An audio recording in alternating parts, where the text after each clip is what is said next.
porque Jesus Cristo voltará. Postado em 16 de setembro de 2020 por Tom Robinson. Tempo estimado de leitura: 18 minutos. Muitas pessoas acreditam que Jesus Cristo logo retornará à Terra. Mas elas não entendem claramente os motivos de sua segunda vinda. Na primeira parte desta série, a pergunta é: por que Jesus Cristo precisa voltar? O que ele vem fazer na Terra? Nascer do Sol sobre a Terra. Item/123 RF. Por que Jesus está voltando? Ainda há negócios pendentes para ele aqui na Terra. O que ele pretende fazer quando chegar aqui? Em meio às provações da vida e aos tempos difíceis, sempre haverá diante de nós uma esperança maravilhosa. Embora o mundo esteja cercado de trevas e ainda vai ficar cada vez mais sombrio, uma reviravolta está próxima de acontecer na vinda do Salvador do mundo, na verdade, a segunda vinda, como entendem os cristãos. Mas, isso realmente vai acontecer. E por quê? Todos aqueles que se identificam como cristãos creem que Jesus Cristo morreu, ressuscitou dos mortos, foi para o céu e que um dia retornará como prometido. Porém, há controvérsia sobre a natureza desse retorno. Por exemplo, alguns pensam que seu retorno se dá de forma espiritual através da igreja. Contudo, a maioria dos cristãos acredita que Cristo retornará literalmente em poder e glória, e as pesquisas revelam que uma grande parcela deles crê que seu retorno ocorrerá em poucas décadas. Ainda assim, há quem ridicularize essa ideia. Mas, a Bíblia advertiu que nos últimos dias surgiriam os zombadores, dizendo: Jesus prometeu voltar, não foi? Então, onde está ele? Ele não virá nunca. Ora, até onde qualquer um pode lembrar-se, tudo tem permanecido exatamente como era desde o primeiro dia da criação. 2 Pedro 3:4, Bíblia Viva. Entretanto, por mais relevante que seja a crença no retorno de Cristo, ela se opõe estranhamente a outro conceito popular da teologia convencional que diz que pessoas como uma alma imortal vão subir ao céu para ficar com Cristo logo depois de morrer. Mas parece que isso não deixa nenhuma razão plausível para o retorno de Jesus e para a ressurreição de seus seguidores, que deveria ocorrer nessa ocasião. Há explicações que tentam juntar esses conceitos, mas, na verdade, elas não têm muita lógica. Embora a maioria que se concentre no retorno de Cristo, as pessoas ainda pensam nisso como um passo a caminho do céu. Em meio a toda essa confusão, precisamos entender algumas coisas. Por que Jesus está voltando? Será que ele deixou algum assunto pendente aqui na Terra? O que ele pretende fazer quando chegar aqui? E o que isso significa para o nosso futuro? Vamos examinar 12 razões bíblicas acerca disso. Começaremos com 6 delas neste artigo e as outras 6 na próxima edição. 1. Para cumprir as profecias e as promessas, em primeiro lugar, Jesus disse especificamente que voltaria, e ele precisa ser fiel à sua palavra. Ele disse aos seus discípulos: virei outra vez e vos levarei para mim mesmo, para que, onde eu estiver, estejais vos também. João 14:3. Ele ainda disse que no tempo do fim todas as tribos da terra se lamentarão e verão o Filho do Homem vindo sobre as nuvens do céu, com poder e grande glória. Mateus 24:30. Ver também Mateus 26:64. Contudo, as nações não vão recebê-lo de braços abertos. Como parte da revelação de Jesus Cristo. Apocalipse 1:1, o apóstolo João reiterou: eis que vem com as nuvens, e todo olho o verá, até os mesmos que o traspassaram. E todas as tribos da terra se lamentarão sobre ele. Versículo 7. Quando os discípulos viram Jesus subir as nuvens do Monte das Oliveiras, nos arredores de Jerusalém, 2 anjos disseram-lhes: esse Jesus, que dentre vos foi recebido em cima no céu, há de vir assim como para o céu o vistes. Ir. Atos 1:11. E isso era uma parte importante da qual eles serviriam de testemunhas. Versículo 8. E assim fizeram, fielmente. Encontramos o prometido retorno de Cristo prédito em todo o Novo Testamento, em todos os 4 evangelhos, no livro de Atos e confirmado por todos os autores do Novo Testamento. Mas essa promessa não se originou no Novo Testamento. A mensagem da vinda do Messias em poder e glória está em toda a Bíblia, principiando com os profetas dos tempos do Antigo Testamento. Como declara Judas 14:15. E destes profetizou também Enoque, o sétimo depois de Adão, dizendo: Eis que é vindo o Senhor com milhares de seus santos, para fazer juízo contra todos. O Salmo 96 também declara: Porque vem a julgar a terra. Julgará o mundo com justiça e os povos, com a sua verdade. Versículo 13, grifo nosso. Muitas profecias falam da vinda do Senhor com poder e das grandes mudanças que ele trará ao mundo. Algumas dessas profecias falam ao mesmo tempo da primeira e da segunda vinda de Cristo, embora um intervalo de tempo separe esses eventos. Por exemplo, Isaías 9:6 começa dizendo que um menino nos nasceu, um filho se nos deu, referindo-se à primeira vinda de Jesus. Mas logo a profecia avança ao futuro e diz que o principado está sobre os seus ombros como governante. E o seu nome será Maravilhoso Conselheiro, Deus Forte, Pai da Eternidade, Príncipe da Paz. Do incremento deste principado e da paz, não haverá fim, sobre o trono de Davi e no seu reino, para o firmar e o fortificar em juízo e em justiça, desde agora e para sempre. Versículo 6, 7. A última parte desta profecia não aconteceu na primeira vinda de Cristo, mas acontecerá quando ele vier novamente. Aquele que veio como um cordeiro sacrificial retornará como o poderoso leão de Judá. Ver Apocalipse 5, 5, 11, 13. Como nos diz Hebreus 9, 28, assim também Cristo, oferecendo-se uma vez, para tirar os pecados de muitos, aparecerá a segunda vez, sem pecado não mais para morrer como expiação pelos pecados, aos que o esperam para a salvação. As promessas e as profecias do retorno de Cristo são infalíveis. Pois, temos certeza de que Deus não pode mentir, Tito 1, 2, e que, como disse Jesus, a Escritura não pode ser anulada, João 10:35. Porque Deus é o Deus da verdade, Salmos 31, 5, Deuteronômio 32, 4, Isaías 65, 16. E sua palavra é a verdade, João 17, 17. O próprio Jesus, Deus que se fez carne, foi o Verbo que inspirou o Antigo Testamento e engrandeceu a mensagem de Deus no Novo Testamento. Ele declarou ser a própria personificação da verdade, João 14, 6. Ele veio dar testemunho da verdade, João 18:37. O apóstolo Paulo afirmou que está a verdade em Jesus, Efésios 4:21.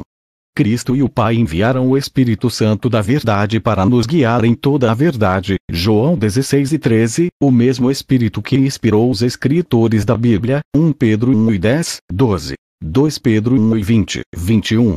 Obviamente, se não podemos contar com a verdade de que Jesus está voltando, então não podemos contar com nada. Mas, sem dúvida, podemos contar com isso, aguardando a bem-aventurada esperança e o aparecimento da glória do grande Deus e nosso Senhor Jesus Cristo. Tito 2:13. Paulo expressou esse desejo como uma oração comum, aparentemente em aramaico, na igreja primitiva. Maranata. Esta palavra foi traduzida como Vem, Senhor. Ver 1 Coríntios 16:22, NVI. Jesus precisa retornar para manter a retidão e a honra dele e do Pai, e para defender a verdade de tudo o que eles proclamaram. Mas, evidentemente, a promessa da vinda de Cristo não se destinava apenas a demonstrar a veracidade de seu cumprimento. Outros grandes propósitos por trás do retorno de Cristo são revelados em muitas promessas e profecias específicas. Definitivamente, ele tem um trabalho vital a fazer aqui, como logo veremos. 2. Para salvar a humanidade da completa destruição, precisamos desesperadamente do retorno de Cristo, ou a raça humana está condenada. O mundo está ficando cada vez pior. Paulo nos disse que nos últimos dias sobrevirão tempos difíceis. 2 Timóteo 3, 1, tempos de crescente perigo e angústia. Ele então dá uma lista de atitudes e comportamentos egoístas, dureza de coração e perversidades que vêm aumentando há algum tempo. Versículos 2, 5. Essa época se refere à que vivemos atualmente. Nossa época está cada vez mais parecida com a época de Noé, quando os pensamentos das pessoas eram continuamente maus e Deus decretou a destruição do mundo com um dilúvio global, salvando apenas a família de Noé. Gênesis 6, 5, 11, 13. Jesus disse que antes de seu retorno, as condições seriam como as dos dias de Noé, em que as pessoas estariam realizando suas atividades normais em meio à crescente miséria e alheias a uma iminente destruição catastrófica. Mateus 24, 37, 39. Na verdade, Jesus disse que o tempo do fim será a pior época da história antes de seu retorno, advertindo: porque haverá, então, grande aflição, terríveis tribulações e angústia, como nunca houve desde o princípio do mundo até agora, nem tampouco haverá jamais. Mateus 24, 21. A situação será tão crítica que, se o tempo de calamidade não tivesse sido limitado ou interrompido, ninguém sobreviveria. Versículo 22, Nova Versão Transformadora.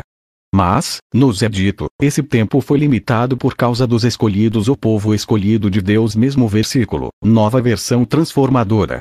Atualmente a humanidade alcançou a capacidade de se auto-exterminar do planeta através de armamentos nucleares e outras armas de destruição em massa. E muitas profecias mostram que as nações estão avançando implacavelmente para uma terrível época de guerra mundial em que essas armas serão utilizadas.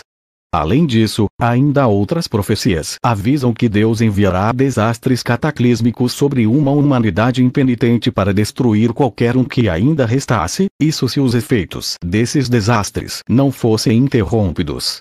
Felizmente, Jesus intervirá, pois ele prometeu impedir que a humanidade seja exterminada, e, novamente, por causa dos eleitos ou escolhidos de Deus.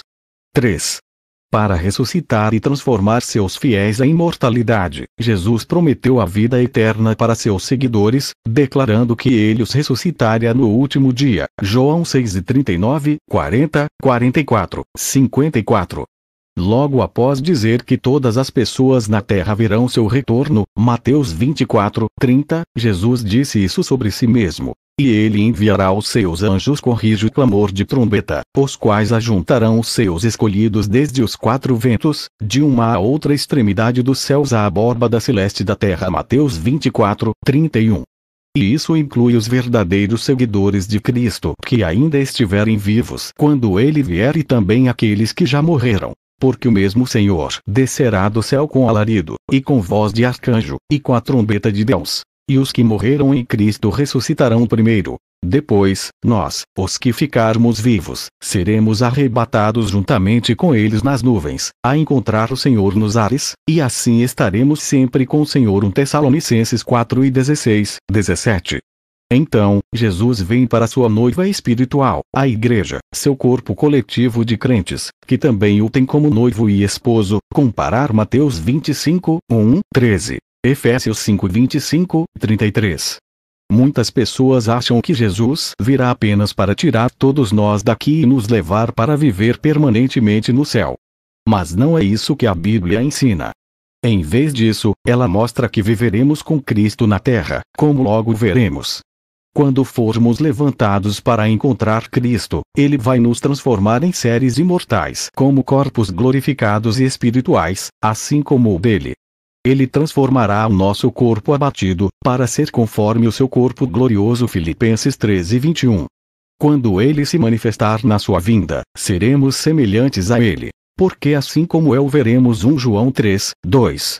Assim como Jesus se tornou um espírito vivificante em sua ressurreição, 1 Coríntios 15:45, nós também nos tornaremos. Versículos 47, 49, então seremos imortais e incorruptíveis. Versículos 52, 55. Nessa transformação, Jesus completará nossa redenção, que foi iniciada em sua primeira vinda. Ele nos redimiu e nos resgatou da morte através de seu próprio sacrifício. Gálatas 13:13. 1 Pedro 1:18, 19, Apocalipse 5, 9. No entanto, ainda podemos morrer, por isso, a total redenção é algo que ainda esperamos. Jesus disse que, com a chegada dos eventos do tempo do fim, a redenção está próxima. Lucas 21:28. Aguardamos a redenção da possessão de Deus. Efésios 1:14, ou seja, a redenção do nosso corpo na vinda de Cristo. Romanos 8:23. Isso corresponde à salvação final, estar livres do pecado e da morte e viver para sempre com Cristo e o Pai. 4. para se manifestar gloriosamente por honra e vindicação, conquanto sendo Deus Criador encarnado que veio para salvar a todos. Em sua primeira vinda, Jesus foi achicalhado, perseguido, brutalizado, torturado, envergonhado e humilhado. Embora tenha ressuscitado da sepultura, ele foi visto apenas por alguns, dentre seus seguidores, e ainda assim foi rejeitado por sua nação. Ainda hoje muitas pessoas zombam de Jesus e até usam seu nome para praguejar. Embora o sofrimento de Cristo e a contínua rejeição a ele por muitas pessoas sejam parte do plano de Deus em andamento. Esse tipo de tratamento do Criador e Salvador da humanidade, obviamente, não é o que ele merece. Ele merece honra, glória, adoração, devoção e veneração de todos. E aqueles que resistirem a ele serão obrigados a respeitá-lo e obedecê-lo. Jesus abriu mão de sua divina majestade e de seu poder para se humilhar a ponto de vir para a terra para sofrer uma morte por crucificação como se fosse um criminoso. Filipenses 2, 5, 8. Pelo que também Deus o exaltou soberanamente e lhe deu um nome que é sobre todo nome, para que ao nome de Jesus se dobre todo o joelho dos que estão nos céus, os anjos, e na terra, e debaixo da terra os mortos e sepultados que, mais tarde, vão ressuscitar, e toda língua confesse que Jesus Cristo é o Senhor, para a glória de Deus Pai. Filipenses 2, 9, 11. Deus não pretende que a última visão pública que o mundo terá de Jesus seja a de um criminoso condenado e morto na cruz, e tendo apenas algumas testemunhas de sua ressurreição. Em vez disso, ele será completamente vindicado, aparecendo para o mundo como ele é, ou seja, o Deus vivente e todo-poderoso. Ele manifestará seu incrível poder em sua vinda. Isso também irá vindicar a seus seguidores. Aguardamos um futuro em que o Filho do Homem virá na glória de seu Pai, com os seus anjos. Mateus 16 e 27. Paulo disse que Cristo virá para ser glorificado nos seus santos e para se fazer admirável, naquele dia, em todos os que creem. 2 Tessalonicenses 1 e 10. Comparar João 17 e 24. Ele também mostrará sua glória às nações. O tempo vem, em que ajuntarei todas as nações e línguas. E verão a minha glória. Isaías 66, 18. E, de fato, como lemos anteriormente, todo olho o verá. Apocalipse 1, 7. Jesus finalmente receberá o respeito e a honra que merece. 5. Para governar como rei sobre todas as nações, também nos é dito que, quando o Filho do Homem vier em sua glória, e todos os santos anjos, com ele, então, se assentará no trono da sua glória. E todas as nações serão reunidas diante dele. Mateus 25, 31, 32. Ao soar a sétima e última trombeta de Apocalipse, além de os mortos em Cristo serão ressuscitados, também será feito um anúncio maravilhoso. Os reinos do mundo vieram a ser de nosso Senhor e do seu Cristo, e ele reinará para todo sempre. Apocalipse 11 e 15. Então, finalmente, o reino de Deus será estabelecido. Jesus retornará com poder para tomar o controle das nações e governá-las como Rei dos Reis e Senhor dos Senhores. Apocalipse 19, 15, 16. Comparar Apocalipse 17, 14. E o Senhor será Rei sobre toda a terra. Zacarias 14, 9. E em Salmo 67, 4, diz o seguinte: Alegrem-se e regozijem-se as nações, pois julgarás os povos com equidade, e governarás as nações sobre a terra. Os discípulos de Cristo desta era, então glorificados com ele, reinarão com ele 1000 anos. Apocalipse 20, 6, o milênio, e eles reinarão sobre a terra. Apocalipse 5, 10. Em vez de ir para o céu, eles viverão aqui e terão um trabalho importante a fazer: realizar uma maravilhosa transformação no mundo inteiro. Jesus chamou este tempo de idade vindoura. Lucas 18 e 30. Marcos 10 e 30, e regeneração ou renascimento, quando o Filho do Homem se assentar no trono da sua glória e seus 12 apóstolos também vão se assentar sobre 12 tronos, para julgar as 12 tribos de Israel. Mateus 19 e 28. Será uma era de uma espantosa renovação, principiando com Israel e se expandindo por todo o mundo. 6. Para libertar e exaltar Israel, como vimos, Jesus herdará o trono de Davi sobre Israel. Isaías 9, 6, 7. Ver também Lucas 1 e 32. Ao assentar-se neste trono, ele governará todo o mundo, e Israel será elevada acima de todas as nações. O retorno de Jesus permitirá o cumprimento do plano de Deus para Israel. Nos últimos séculos, as nações descendentes da antiga Israel foram muito abençoadas em cumprimento das promessas feitas aos patriarcas Abraão, Isaque e Jacó. Ver nosso guia de estudo bíblico gratuito os Estados Unidos e a Inglaterra na profecia bíblica para saber mais. Isso não se trata de uma questão de preferência racial, mas de herança e responsabilidade familiar. A intenção de Deus é abençoar todas as nações por meio dos descendentes de Abraão. Gênesis 12, 1, 3, 26, 4, 28, 14. Contudo, as profecias mostram que, pouco antes da volta de Jesus, as nações israelitas, agora a herança do noroeste da Europa, assim como o povo judeu, futuramente vão passar por um tempo de terrível provação, que é chamado de grande tribulação por causa dos flagrantes pecados de todos. É tempo de angústia para Jacó ou Israel. Ele, porém, será salvo dela. Jeremias 30, 7, isto é, depois de passar por isso. Os israelitas e o povo judeu enfrentarão hostilidades e ataques devastadores de outras nações. Deus advertiu aos israelitas: em todos os vossos lugares habitáveis, as cidades serão destruídas. Ezequiel 6, 6. Pois todas as nações da terra vão se unir e cercar Jerusalém. Zacarias 12, 1, 3. Não obstante, Jesus intervirá para defender o seu povo. E o Senhor sairá e pelejará contra estas nações, como pelejou no dia da batalha. E, naquele dia, estarão os seus pés sobre o Monte das Oliveiras. Zacarias 14, 3, 4. Jesus voltará ao mesmo lugar de onde partiu para o céu, mas agora virá como um guerreiro divino. Diversas profecias mostram que ele reunirá os exilados dispersos de Israel e os trará de volta à terra prometida. Novamente, Israel, que foi dividida em duas nações, as tribos do norte de Israel, lideradas por Efraim, e a tribo do sul de Judá, se tornará em uma única e indivisível nação, e mais uma vez será governada pelo rei Davi, já ressuscitado nessa ocasião. Ezequiel 37, 15, 28. Como já mencionado, cada tribo será governada por um dos 12 apóstolos. Mateus 19, 28. E eles, juntamente com Davi, reinarão sob o governo mundial de Cristo. Jesus libertará os israelitas física e espiritualmente. Muitos pensam que a nova aliança trazida por Jesus, através da qual as pessoas são perdoadas por seu sacrifício e a verdadeira obediência a Deus, e possível por meio de seu Espírito, era apenas para a igreja desta era. Mas Deus disse que estava fazendo a nova aliança com a casa de Israel e com a casa de Judá, por meio da qual ele colocaria suas leis em seus corações e mentes. Jeremias 31, 31, 34.